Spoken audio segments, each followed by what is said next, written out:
Hello दोस्तों, welcome back to trust with law.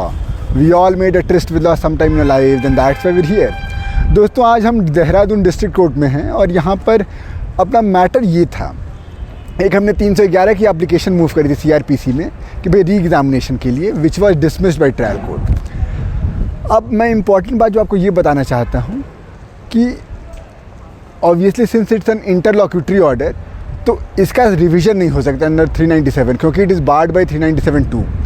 लेकिन question ये है कि क्या इसका अपील होगा अंडर सेशन कोर्ट जज के सामने, या आप 482 CRPC में हाई कोर्ट के पास जाएंगे। तो इस पर बहुत माथापच्ची करी हमने, और हमने यही देखा और यही पाया कि appeal is the statutory right, मतलब ये कोई आपका फंडामेंटल राइट तो है नहीं। तो CRPC का 372 ये कहता है कि उन्हीं का अपील किया जा सकता है, उन्हीं ऑर्डर का, जजमेंट का, जिनके लिए प्रोविज़न दिया हुआ है।